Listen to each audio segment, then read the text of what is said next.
Bonjour, je m'appelle Antoine. Je vous appelle en fait parce que je vous envoie je fais ce podcast parce qu'en fait, je voulais raconter en fait un peu les solutions, les remèdes que j'ai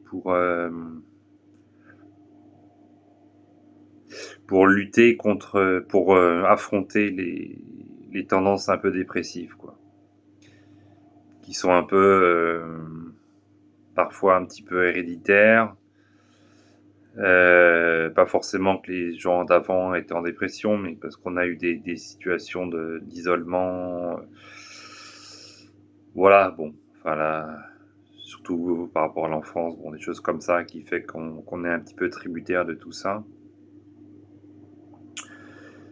Alors, par rapport à ça, il y a, il faut du courage, ça c'est sûr, et courage et en même temps il faut de la douceur.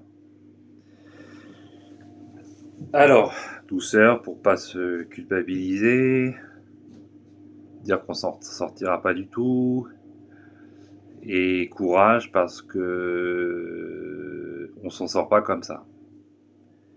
Même uniquement par une thérapie, je sais pas. Enfin moi je peux pas, je pourrais pas. Ça suffit pas, quoi. C'est trois rendez-vous d'une demi-heure, même trois rendez-vous d'une demi-heure par semaine, c'est pas possible pour remplir la semaine, quoi, dans le temps. Alors, le travail, je sais que c'est un petit peu le bas blesse avec l'histoire du travail dans la dépression, parce que c'est justement parce qu'on n'arrive pas à travailler qu'on est en dépression. Peut-être qu'on est en dépression justement parce qu'on ne travaille pas. C'est un peu ce que j'ai envie de montrer.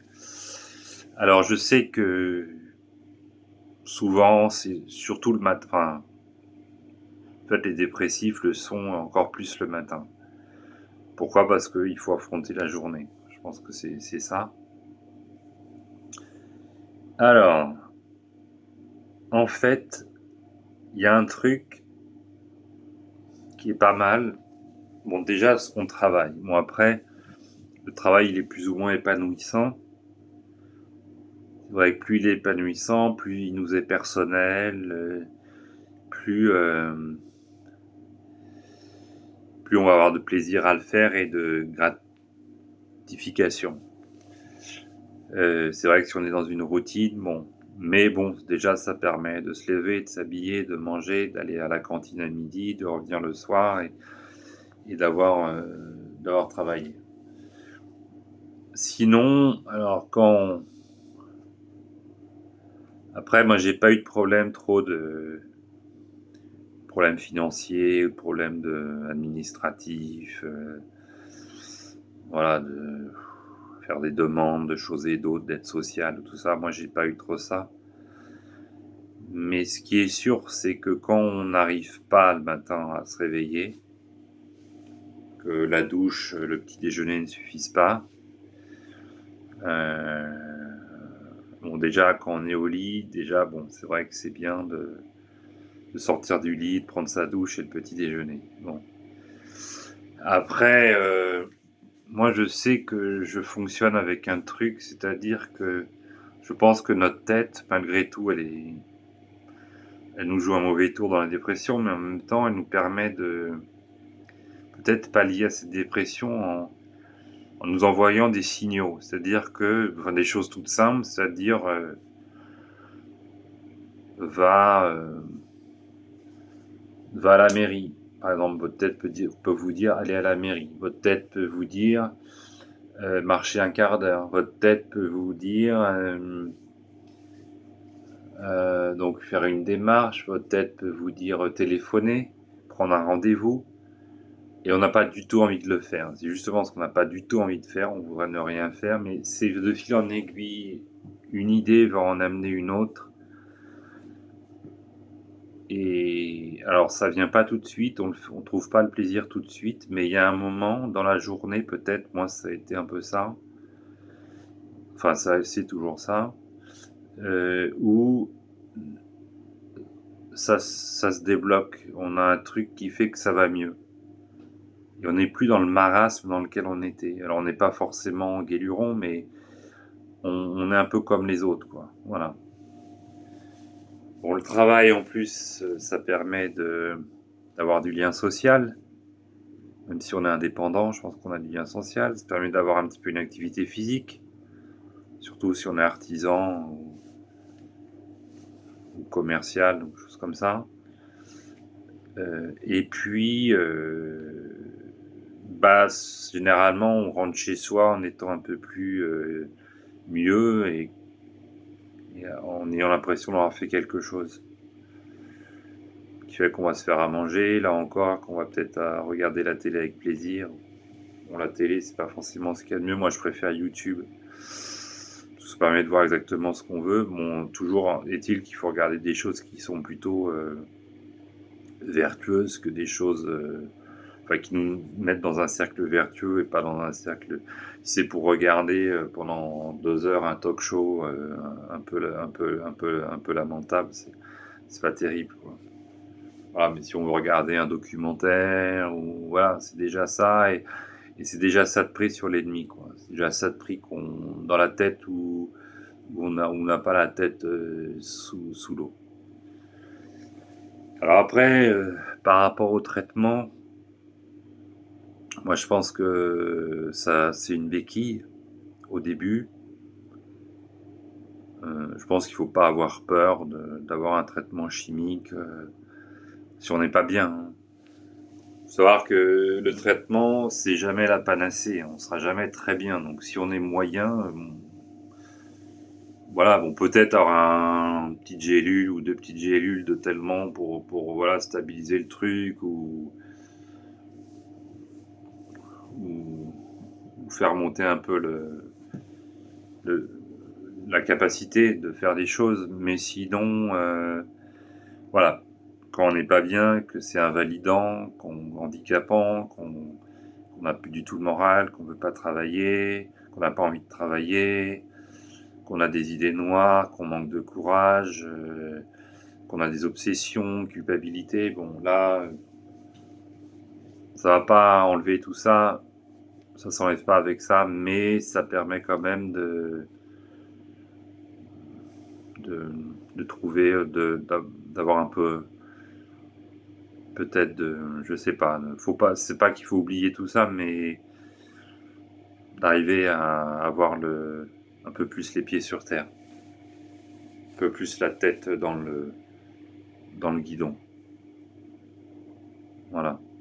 Parce que c'est bien tout ce qu'on ressent, c'est bien de travailler dessus, mais enfin bon, faut pas que si l'antidépresseur nous aide à, à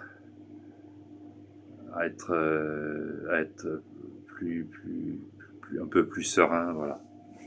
Bon, cela étant dit, bon, il y a une alternative,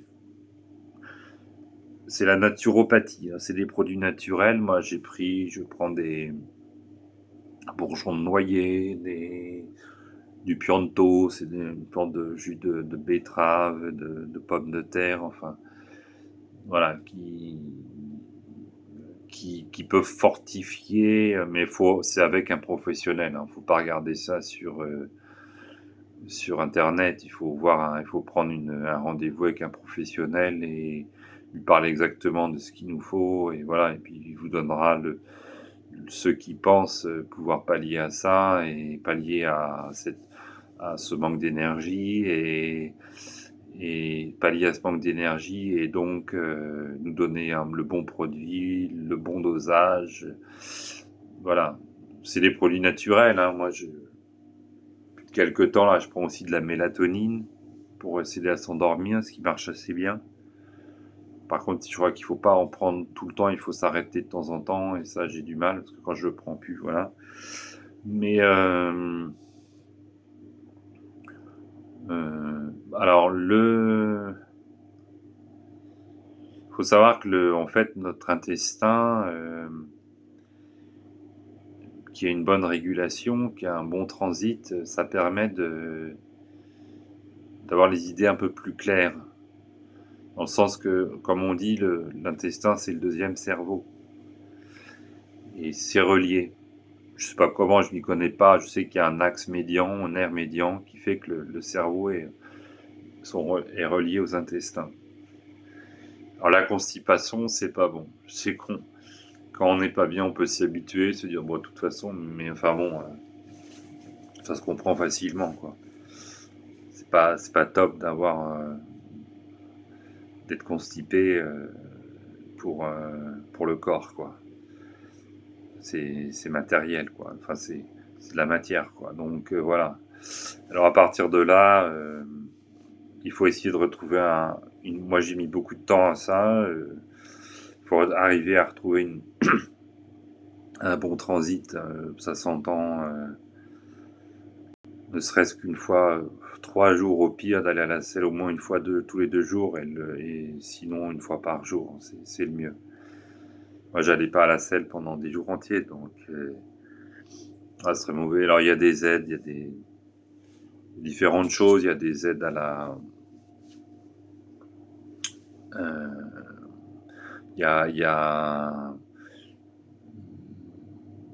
enfin, il y a des laxatifs. Non, laxatifs, moi, ça marche pas trop, ça a pas trop marché.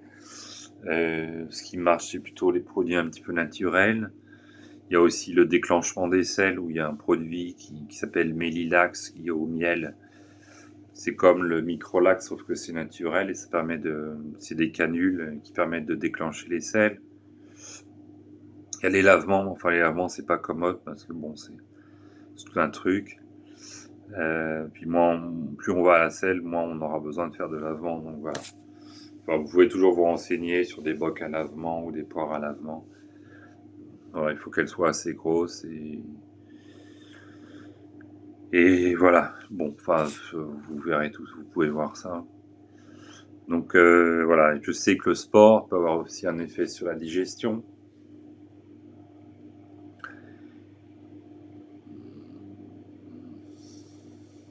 Voilà. Donc, alors attention, parce que les produits naturopathiques,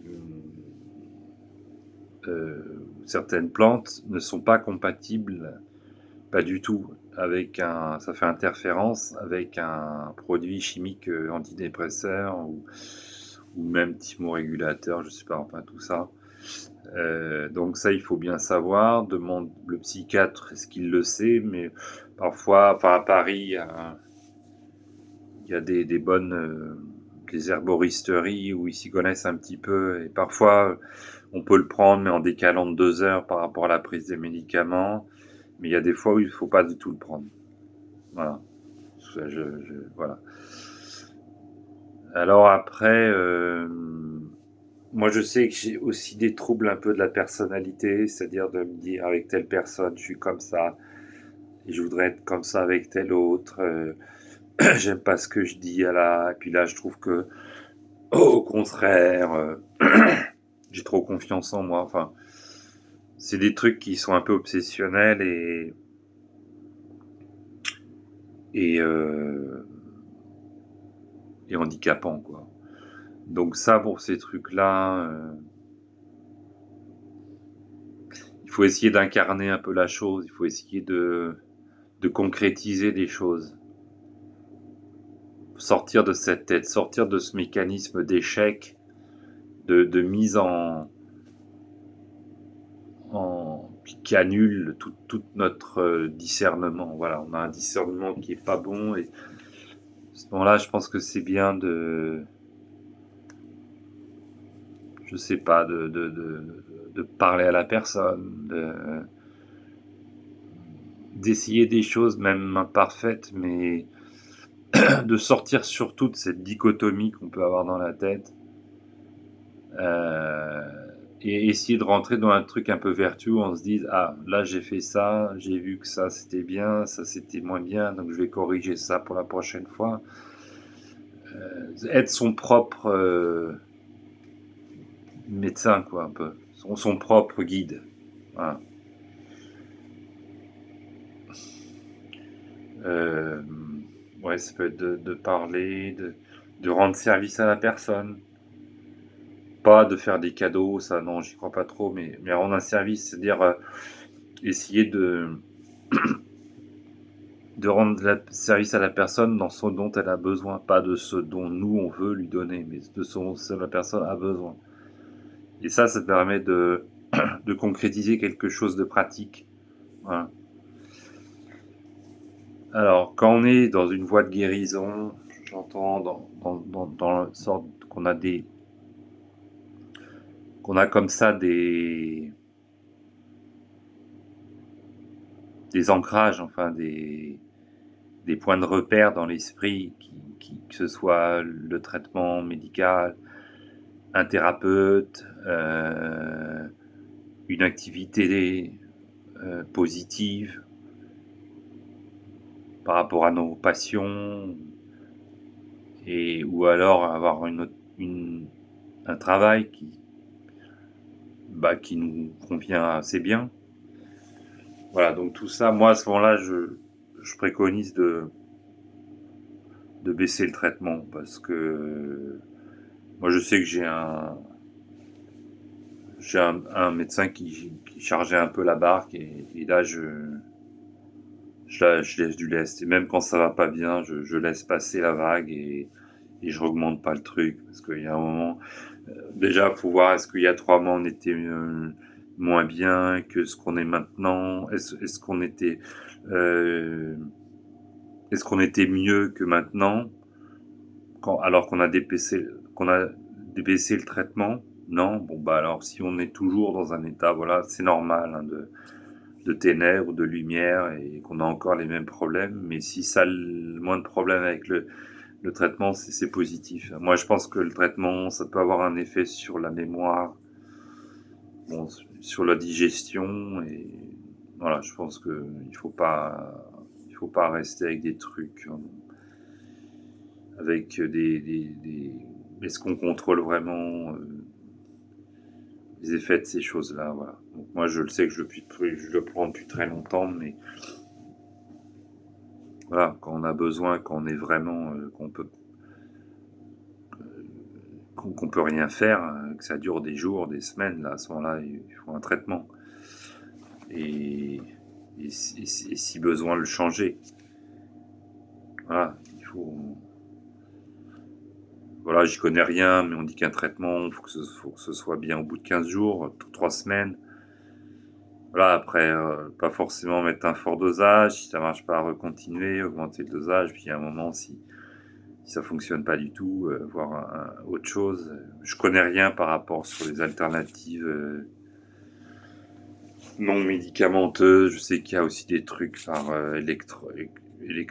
par électrode, stimuli un petit peu du cerveau, mais ça j'y connais rien. Je sais que c'est dans les cas où les traitements ne font pas d'effet. Mais bon, ça, j'y connais rien. Bon, par contre, il faut avoir un thérapeute qui soit fiable, dans lequel il n'y a pas de flottement, il n'y a pas de... Euh, voilà, que vous puissiez contacter, qui vous laisse pas en plan, qui vous préconise pas un truc comme ça, qui vous balance, prenez ça, machin, avec un fort dosage.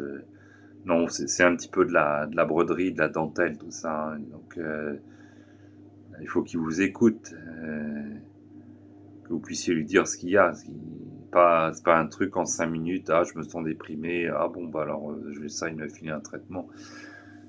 Non, voilà. Faut pas non plus qu'il le fasse exprès de vous écouter alors qu'il vous écoute pas. Mais bon, voilà. Alors sinon, parfois aussi, quand on est, ce que je voulais dire, c'est on sait comment on est avec le traitement, mais on sait pas comment on est sans le traitement. Et peut-être qu'on serait aussi bien avec moins de traitement.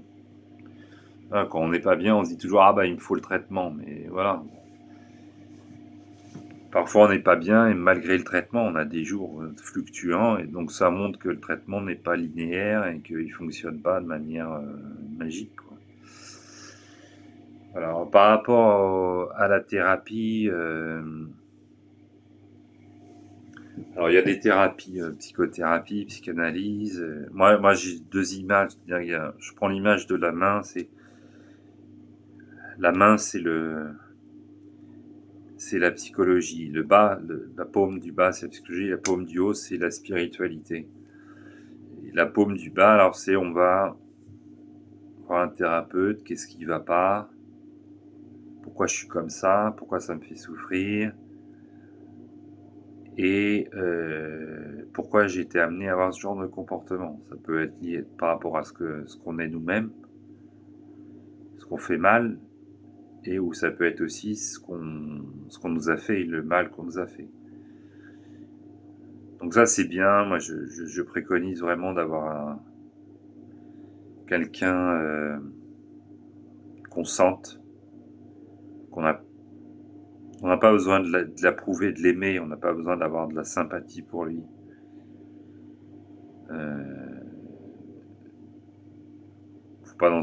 Faut pas non plus penser que c'est un truand, quoi. Si vous dites c'est un truand, c'est un charlatan, faut pas rester avec lui. Parce que là, même si vous lui parlez, vous lui racontez votre vie, d'abord ça vous épuise, parce que vous dites des choses qui sont importantes et qui ne sont pas entendues, et que vous pourrez peut-être pas redire après. Donc voilà, ça faut faire attention à ça. Donc pas de charlatans, pas de gens qui vous parlent pas.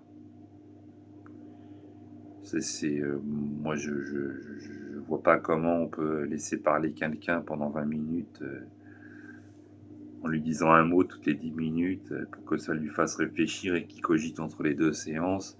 Non, malgré tout, il faut que ce soit aussi incarné, quoi. C'est pas uniquement dans l'inconscient, c'est aussi, il faut que ce soit incarné, il faut que ce soit. Il y a deux types, il y a des gens qui sont plutôt cool, euh, euh, attends, euh, euh, enfin compatissant, loquace, euh,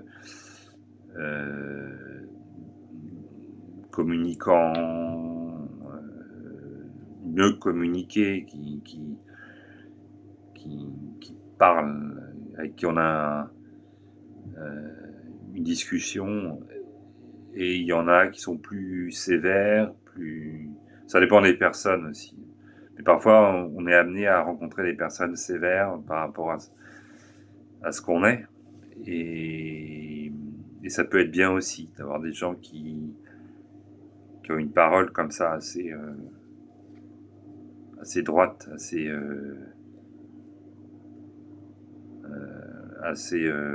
voilà, comme un chirurgien qui vient taper dans le mille, quoi. C'est un peu ça.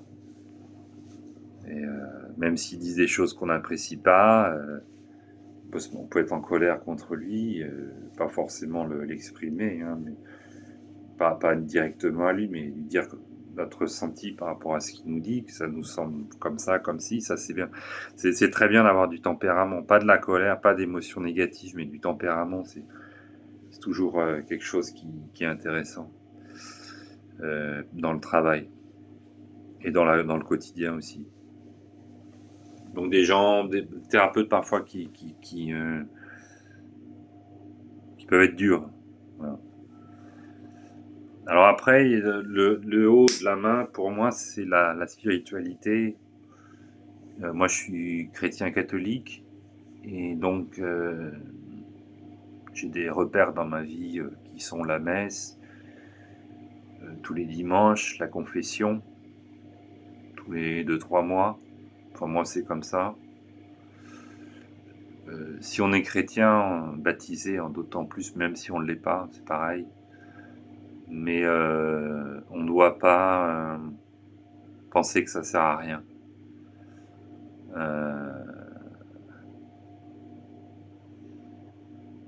Il y a une parole qu'on dit, c'est le génie du diable, c'est de faire croire qu'il n'existe pas. Et quand on dit tout ça, c'est c'est un message un peu négatif. Quand on dit ah oui, la religion, moi je pense ceci de cela, j'aime pas les prêtres, j'aime pas les curés, tout ça c'est une histoire de c'est du passé, c'est doctrinal, c'est une ligne de conduite, ça nous a été inculqué. Non, pas du tout, hein, les évangiles, tout ça, c'est très important. Et voilà. Alors la prière aussi. La messe, c'est important, d'abord parce que c'est une prière collective, et que les prières collectives sont encore plus fécondes que les prières individuelles. Et je ne sais pas si vous remarquez, mais quand on sort de la messe, on est toujours assez joyeux. Alors, est-ce que c'est parce que c'est fini? Non, je crois pas. Je crois que c'est parce que ça nous a apporté quelque chose dont on n'a pas conscience peut-être. Et donc moi je trouve que c'est très intéressant de faire un bilan de sa semaine et de se dire voilà, je t'apporte ça. Je suis crevé, je suis fatigué, j'assiste quand même à la messe. Et moi je sais que quand je prends la communion, ça me fait un truc, ça me fait quelque chose de bien. Et voilà.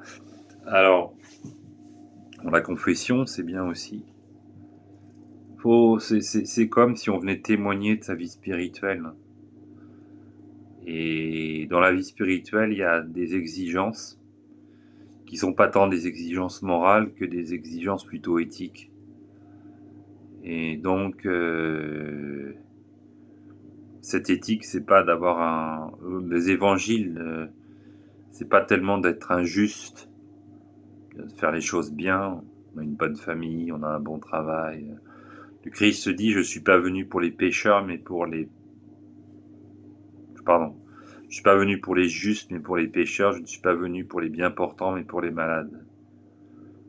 Bah oui, parce que quand on est malade ou pécheur, il y a un truc à faire, il y a un truc à changer. Alors que le juste, il n'y a rien à faire. Et donc Jésus, il va là où c'est nécessaire, là où il y a un besoin. Et donc voilà. Et donc, si on est pécheur, le pire des péchés, c'est de se reconnaître non pécheur. Non, le pécheur, c'est celui qui se met au fond de l'église et qui se dit, voilà, Seigneur, j'ai péché contre toi. Et de se dire, voilà, je te demande pardon. Peut-être que pendant 10 ans, j'aurais pas avancé d'un iota, mais je te redemande pardon. Le Christ nous pardonne à chaque fois. Chaque fois, chaque fois, chaque fois, chaque fois. Alors, quand on fait le mal, le mal déjà fait du mal, mais en plus, il nous fait du mal à nous-mêmes, dans le sens que, on dit à Dieu, je te fais du mal, quoi. Je sais que je te fais du mal. Donc là, c'est de reconnaître pécheur et demander pardon quand on fait le péché, quand on fait le mal intentionnellement, c'est un peu incompatible, quoi. Souvent, on fait le mal sans le vouloir, et pourtant on fait des mal très, très graves, même sans le vouloir. Par rapport à notre orgueil, par rapport à notre luxure, par rapport à notre paresse, par rapport à si on vit comme un pochetron, enfin pas comme un pochetron, mais qu'on passe sa journée sur des écrans, qu'on a des addictions négatives, qu'on fait des paris et tout ça, enfin toutes sortes de choses négatives dont on sait qu'elles sont négatives. Voilà. On sait plus ou moins ce qui est positif de ce qui est négatif.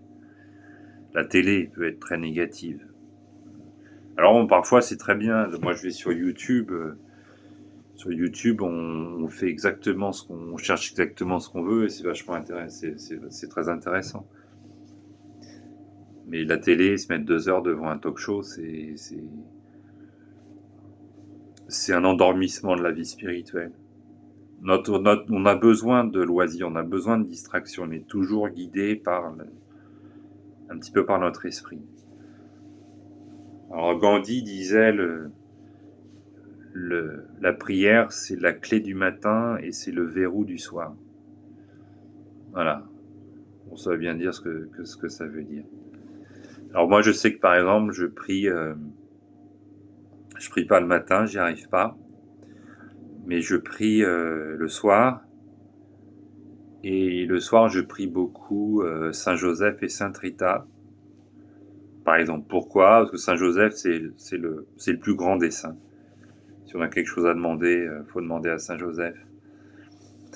Et c'est le saint à la fois de nos besoins spirituels et matériels.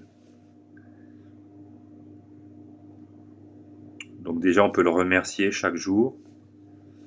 Et on peut lui demander chaque jour. Toujours ça peut être la même chose, toujours. Mais le faire pas dans une monotonie, non, le faire dans et YouTube et tout, que ce soit les litanies, les documentaires sur lui, ses prières, euh, euh, voilà, tout ça, prière à Saint Joseph, tout ça, ça permet de l'écouter en même temps d'avoir des choses qui se passent dans notre tête et de lui dire, bah voilà, je te remets ça, je te redonne ça. Sainte Rita, c'est tout. Par exemple, si vous avez besoin d'un logement, il suffit pas de demander à Saint Joseph, ça suffit pas. Mais si notre vie est réglée sur cette espèce de religion, on est relié, et ben les choses arrivent, et même les choses les plus belles. Mais voilà, parfois on a besoin, bon, des choses banales. On a besoin de clients, on a besoin d'un appartement, on a besoin n'importe quoi. Ben, on peut demander à Saint Joseph. Mais il faut vivre avec lui, il faut vivre avec eux aussi, sans qu'on puisse le faire tout le temps. Et aussi Sainte Rita, c'est tout ce qui est toutes nos situations difficiles, voire désespérées. On n'y croit plus, on dit que c'est foutu, et tout ça. Moi, je pense que même si elle nous exaucera pas dans notre demande, mais elle peut nous aider à faire le pas, à passer à autre chose. Voilà. Alors l'esprit, voilà.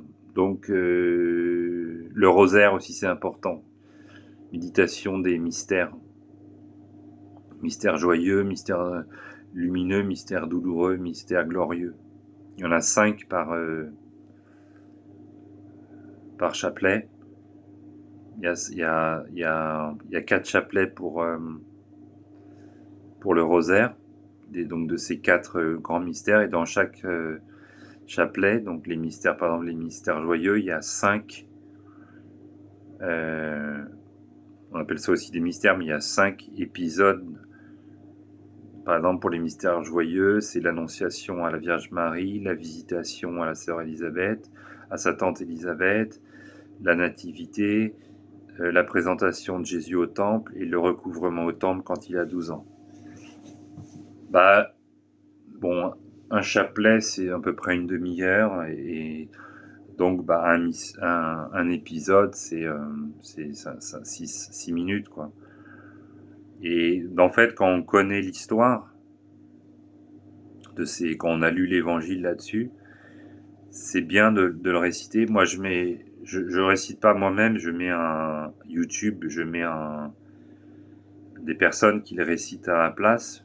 Il y a une sœur à Medjugorje, par exemple, qui le fait pour moi, ou un groupe de prière qui s'appelle NDLM, Notre-Dame de la Lumière, où c'est des jeunes, ils disent le chapelet, là. Et en même temps, moi, je m'appuie là-dessus, comme si je le disais, et en même temps, je pense à ce qui se dit, à ce qui se vit à ce moment-là dans la vie de Jésus, ou dans la vie de Marie, ou dans l'épisode qu'on contemple. Et ça, c'est bien, c'est une nourriture spirituelle, c'est un moment spirituel. Pas forcément demander que ça change les choses, mais c'est un moment spirituel, et c'est un moment de, de, de vie spirituelle, tout simplement. Voilà. Alors, sinon, donc la dépression, bah oui, ça peut tomber dessus, ça peut être une tendance de notre personnalité. Ça, c'est très pénible. Ça peut être suite à un accident. je veux dire un accident de la vie, pas forcément un accident de la route, mais un accident de la vie. Voilà, et donc à ce moment-là, je pense qu'il faut s'appuyer sur le corps. Comment soigner mon corps, mon cœur, mon âme, ma vie relationnelle,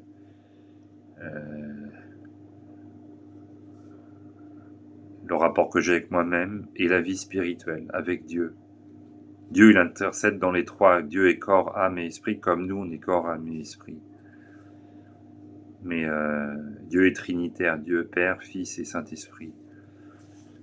Et voilà, ces trois composantes qu'il faut essayer de vivre. Alors la dépression, c'est le contraire de tout ça, parce qu'on ne fait plus rien. Mais il faut pas rester chez soi, surtout pas rester chez soi dans son lit. Ça, c'est le cafard. Faut surtout pas. Moi, je le dis, c'est essayer de faire des toutes petites choses, mais vous verrez, ça peut amener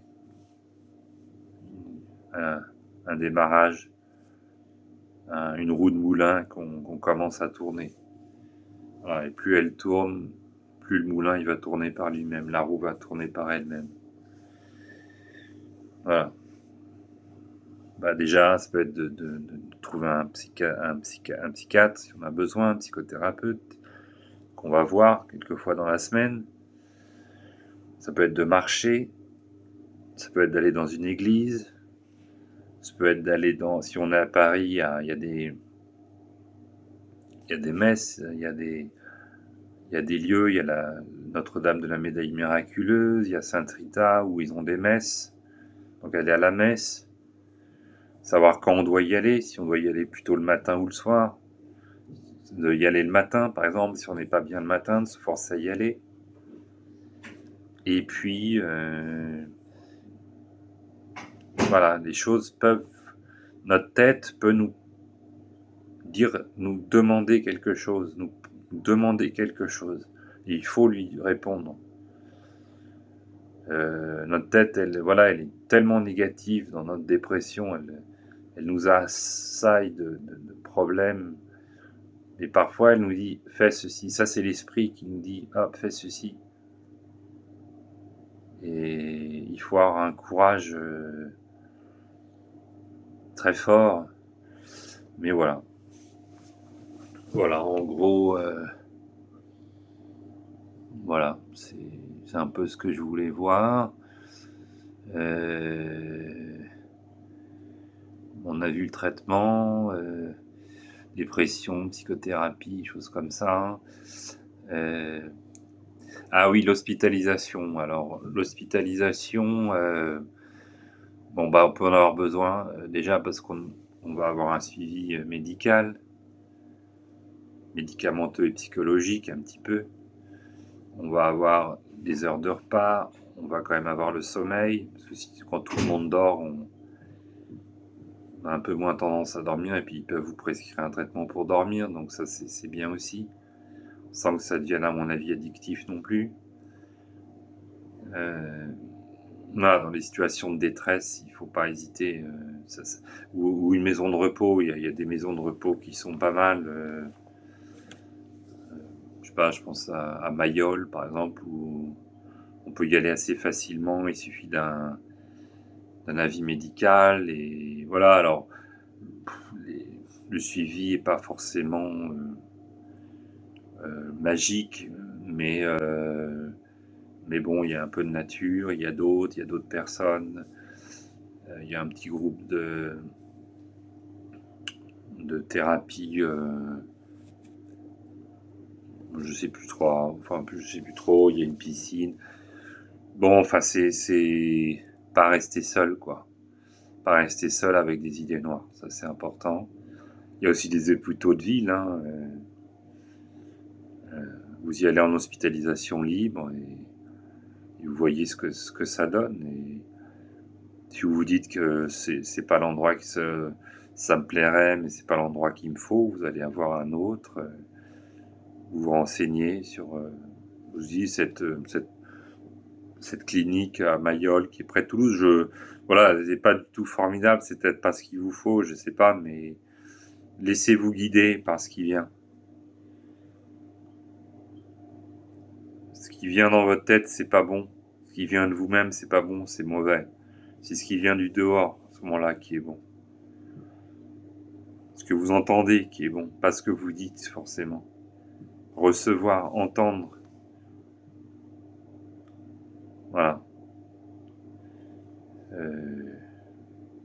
Entendre les choses, entendre les gens, entendre ce qu'on vous dit, entendre ce qu'on vous propose.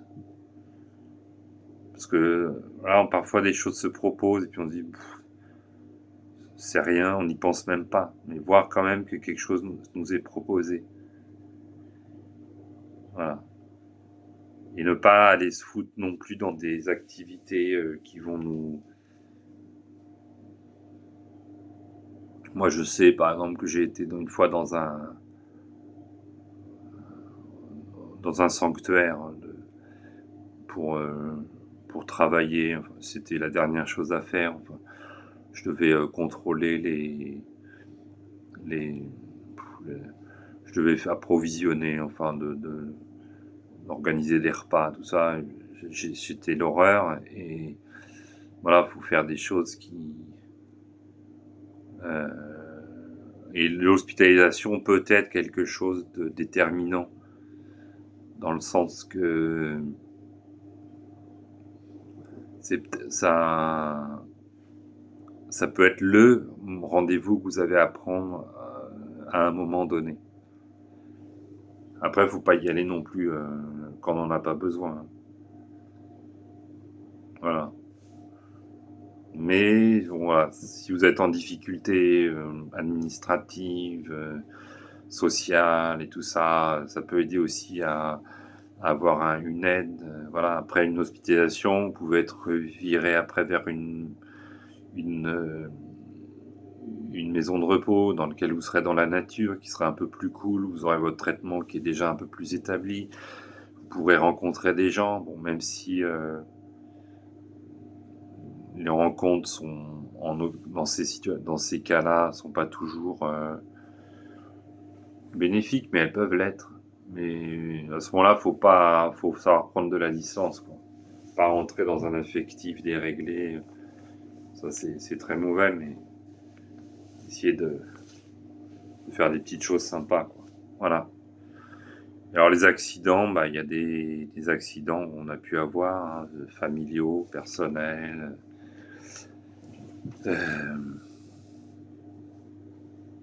accidents de la route aussi, enfin, problèmes physiques, problèmes, maladies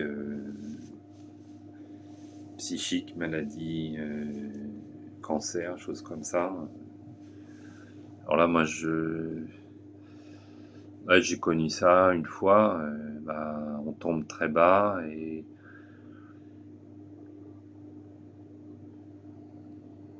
il faut se dire dans 3 ans, ça ira mieux.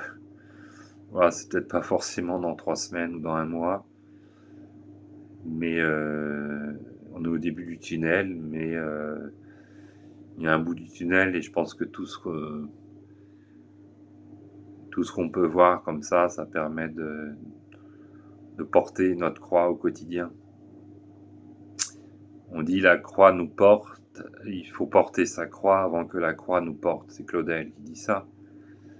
Il faut porter sa croix et dans la journée, parfois la croix nous porte.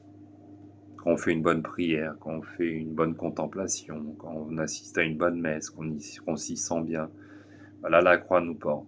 Et puis le lendemain, il faut reporter cette même croix comme si rien ne s'était passé.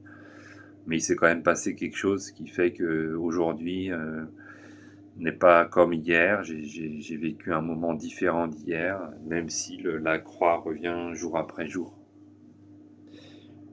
Et puis Dieu connaît ce dont on a besoin. Il le sait même avant que nous le lui demandions. Si on fait rien, rien ne peut nous arriver. Si on reste dans son lit, rien ne peut nous arriver. Alors je sais pas, aller faire une activité de bénévolat, je sais pas. ce qui vous passe par la tête, mais faites, faire quelque chose. Voilà. Bon bah écoutez, j'ai vu à peu près ce que j'avais noté là. Voilà, je vous souhaite une bonne continuation. Et voilà, en espérant que peut-être je vous ai parlé de quelque chose que vous ignoriez ou sur lequel vous ne comptiez pas. J'en serais très content. Et voilà, bah, je vous souhaite j'espère que ce visionnage vous a intéressé et je vous souhaite une très bonne continuation. Au revoir.